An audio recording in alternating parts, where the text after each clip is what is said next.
2022 to 2023, inflation hit 9.1%. Stock markets crashed, bond markets collapsed. While the average investor panicked, billionaires did something very specific. Warren Buffett accumulated $157 billion in cash, the highest cash position in Berkshire Hathaway's history. Ray Dalio increased his gold holdings and publicly recommended 10 to 15% portfolio allocation to gold. Bill Ackman quietly purchased significant farmland holdings. This isn't random, this is a pattern. During every major economic crisis in the last 100 years, the wealthy move into the same three asset classes. Argentina, 2001, Venezuela, 2018. Same pattern every single time. While the middle class holds cash in banks and bonds and retirement accounts, both of which get destroyed during currency collapses, billionaires quietly reposition. They don't tell you what they're buying, they tell the public to stay the course and don't panic. Meanwhile, they're moving into assets that have survived every collapse in recorded history. Here are the three assets that survived 1929, 1971, 2001, 2008, and every other major currency collapse. And here's how you can access them. What dies versus what survives. Section 2, the framework. What dies versus what survives. During currency collapses and economic crises, assets fall into two clear categories, those that die and those that survive. Let me show you what dies first. What dies during collapses. Historical proof. Cash currency. Argentina, 2001. The peso lost 75% of its value overnight when banks reopened. Venezuela, 2018. The bolivar became so worthless that citizens used stacks of bills as wallpaper. Government bonds. Russia, 1998. The government defaulted on domestic debt. Bondholders lost everything. Argentina, 2001. $100 billion default. Bondholders received pennies on the dollar. Fixed income and pensions. Weimar, Germany. 1923. Pensions that were designed to support retirees for life became worthless in months. Zimbabwe, 2008. Same story. A lifetime of savings destroyed. Bank deposits. Cyprus, 2013. Bank bail-ins took depositors' money directly from accounts to recapitalize failing banks. Argentina, 2001. Banks were frozen. Citizens couldn't access their own money. This is what financial assets do during collapses. They evaporate. What survives? The pattern. Assets that survive share three characteristics. They are scarce. They cannot be printed or created at will by governments or central banks. They are productive. They generate value or income regardless of what currency is being used. They are portable or have global demand. They can cross borders, or they are recognized and valued everywhere. The wealthy don't gamble during crises. They follow a pattern that has worked for centuries. Here are the three asset classes. Not theory. Historical fact. Asset number 1, productive land section. 3. Asset number 1, productive land. The first asset is productive land, specifically agricultural land, timberland, and land with natural resources like water rights or mineral rights. Why does land survive? It produces food and commodities regardless of what currency people are using. It can't be printed or debased. People always need food, and the supply is fixed. They are not making more land. Here's the historical proof. Weimar, Germany, 1923. Germany experienced hyperinflation so severe that currency became worthless. People used wheelbarrows of cash to buy bread. Those who owned farmland survived. The land produced food, which was tradable for anything of value. After the currency stabilized with the introduction of the Rentenmark, landowners emerged as the new wealthy class. Their asset had intrinsic value throughout the entire collapse. Argentina, 2001 to 2002. The Argentine peso collapsed. Banks froze deposits. The currency lost 75% of its value when accounts were finally unfrozen. Farmland in the Pampas region, one of the most fertile agricultural areas in the world, maintained its value. Why? Agricultural exports continued. Farmers were paid in US dollars for grain and beef sold internationally. Landowners had access to foreign currency, while everyone else was trapped in a collapsing peso. Zimbabwe, 2008. The Zimbabwe dollar became so worthless that the government eventually printed $100 trillion notes. Hyperinflation exceeded 1,000%. The farms that survived Mugabe's land seizures maintained wealth. Those who owned productive land could feed themselves and their families. They could barter produce. They had value. Urban apartment dwellers with savings in banks had nothing. Soviet Union collapse, 1991. When the Soviet Union dissolved, the ruble crashed. Savings evaporated. Dachas, which are small country homes with plots of land, became survival mechanisms. Families grew vegetables. They bartered food with neighbors. Those who had access to productive land survived.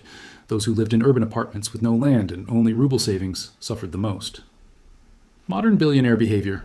Bill Gates is now the largest private farmland owner in the United States, with over 270,000 acres. Jeff Bezos purchased 420,000 acres of land in Texas. Bill Ackman has made significant farmland investments. Chinese billionaires have been buying farmland globally for over a decade. Why now? Food prices are rising globally. Climate change concerns are increasing land value. Water rights are becoming critical, and farmland values have historically outpaced inflation. How ordinary people can access productive land direct purchase. If you have the capital and live in or near rural areas, you can buy farmland directly. Farmland REITs, publicly traded real estate investment trusts like Farmland Partners and Gladstone Land Corporation, allow you to own farmland without direct management. Crowdfunding platforms, AcreTrader and Farm Together, allow fractional ownership of farmland. You can invest smaller amounts, starting at $10,000 to $15,000. Land is the ultimate scarce asset. They are not making more of it. And it produces food, which people need regardless of what currency they are using. But land is not portable. If you need to move or protect wealth across borders, there's one asset that has worked for 5,000 years. Asset number 2, physical gold section 4. Asset number 2, physical gold. The second asset is physical gold. Not paper gold, not ETFs, not gold mining stocks, actual physical metal that you can hold. Why does gold survive? It cannot be printed or created. It is globally recognized and valued. It has been used as money for 5,000 years. It is portable. And it has no counterparty risk, meaning it doesn't depend on anyone's promise or a government's solvency. Here is the historical proof. 1933, United States gold confiscation.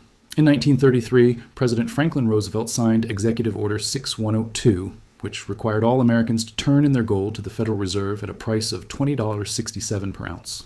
Failure to comply carried penalties of up to 10 years in prison. The government confiscated the gold. Then, in 1934, the government passed the Gold Reserve Act and immediately revalued gold to $35 per ounce. Those who kept their gold illegally saw a 69% gain. Those who complied and held dollars lost 40% of their purchasing power against gold. 1971, Nixon shock. On August 15, 1971, President Richard Nixon ended the convertibility of the US dollar to gold. The Bretton Woods system collapsed. Gold was $35 per ounce in 1971. By 1980, gold hit $850 per ounce. The dollar lost 96% of its value against gold over that decade. Those who held gold preserved their wealth. Those who held dollars or dollar-denominated bonds were quietly destroyed by inflation. Argentina, 2001. The peso crashed from parity with the US dollar to 3 pesos per dollar overnight. Gold maintained its international value. Those who had converted pesos to gold before the collapse were able to preserve their wealth. Those with pesos frozen in bank accounts lost 60 to 70% of their savings. Venezuela, 2014 to 2020. Venezuela experienced hyperinflation exceeding 1,000%. The bolivar became worthless. Gold became a parallel currency. Venezuelans sold possessions, furniture, and family heirlooms for small amounts of gold. Gold was the only way to preserve any purchasing power. It was accepted everywhere because it held global value, even when the national currency did not. Russia, 2022. After Western sanctions in 2022, the ruble crashed. The Russian central bank bought gold heavily and eventually backed the ruble partially with gold to stabilize it. Russian citizens who held physical gold weathered the currency collapse far better than those holding only rubles in banks. Modern central bank behavior. In 2022, global central banks purchased 1,136 tons of gold, the highest level in 55 years. China, Russia, Turkey, India, and Poland are all accumulating gold at record rates. Western central banks, which had been selling gold for 20 years, stopped selling and began buying again. This is a major reversal. When central banks accumulate gold before currency resets, it is a signal. They know what is coming. Why billionaires? Hold Gold Ray Dalio publicly recommends a 10 to 15% allocation to gold in portfolios. Warren Buffett, who famously avoided gold his entire career, bought shares in Barrick Gold in 2020, his first gold investment ever. Gold doesn't generate yield. It doesn't pay dividends. But it survives currency collapse. It is insurance, not an investment. Physical gold versus paper. Gold ETFs like GLD or IAU mean you own a claim on gold, not the gold itself. During a crisis, delivery may not be guaranteed. Futures contracts and mining stocks carry counterparty risk. If the institution fails, your claim is worthless. Physical gold has no counterparty risk. If you hold it, you own it. The phrase is, if you can't hold it, you don't own it. How ordinary people can access physical gold. Gold coins, American Gold Eagle, Canadian Maple Leaf, South African Krugerrand. These are widely recognized and easy to liquidate. Gold bars. 1 ounce and 10 ounce bars are easier to sell in smaller increments than large 1 kilogram bars. Storage. Keep gold in a home safe or use allocated vault storage where you own specific numbered bars. Avoid bank-safe deposit boxes, as banks can be closed during crises. What to avoid? Collectible or numismatic coins. You pay a premium for rarity that evaporates during crises. Stick to bullion. Gold has no counterparty risk. It does not depend on a government's promise, a bank's solvency, or a corporation's balance sheet. That is why it survives when everything else fails. But here is the asset most people overlook. It combines the productivity of land with the portability of gold. And billionaires are quietly accumulating it. Asset number 3, cash flowing businesses in essential sectors. Section 5, asset. Number 3, cash flowing businesses in essential sectors. The third asset is ownership in cash flowing businesses that operate in essential sectors. These are businesses that produce essential goods or services, businesses with pricing power during inflation, businesses that generate cash flow in any currency. Specific sectors include energy, food production, water infrastructure, healthcare essentials, waste management, and self-storage.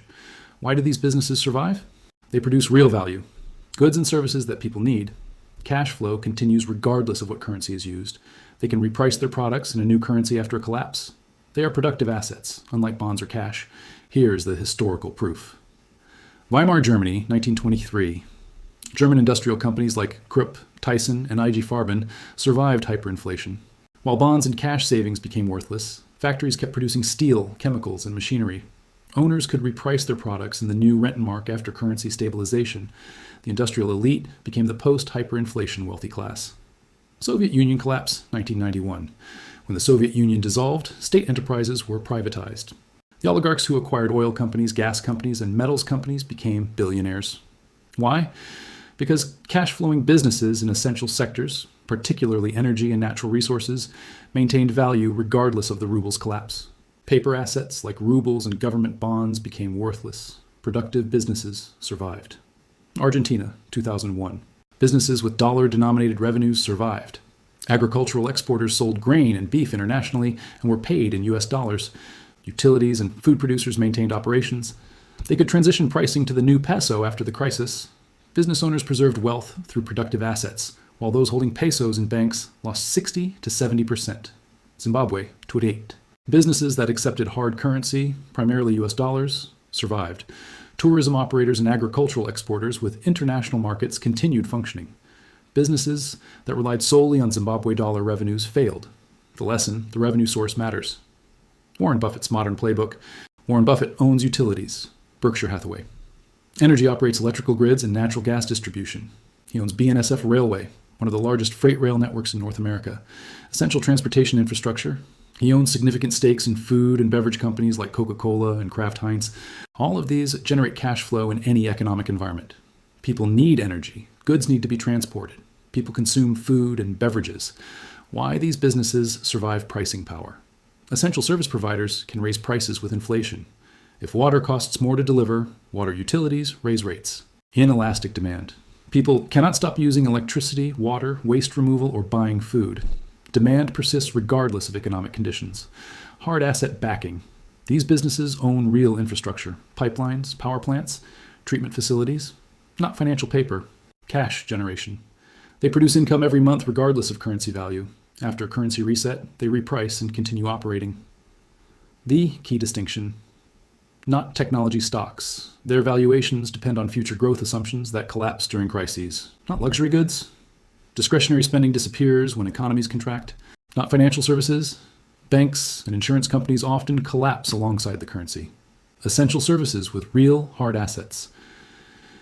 How ordinary people can access these businesses. Option 1, direct business ownership. Small-scale essential businesses like laundromats, car washes, or vending machine routes. These require active management but survive economic downturns. Option 2, REITs in essential sectors. Utility. REITs, healthcare REITs, and self-storage REITs generate cash flow and trade publicly. Examples: American Tower, Welltower, Public Storage. Option 3, dividend-paying stocks in essential sectors. Utilities like Duke Energy or Southern Company. Consumer staples like Procter & Gamble or Johnson & Johnson. Energy infrastructure companies. Option 4, private equity in essential services. Platforms like Fundrise offer access to private real estate and essential service businesses, though liquidity is limited.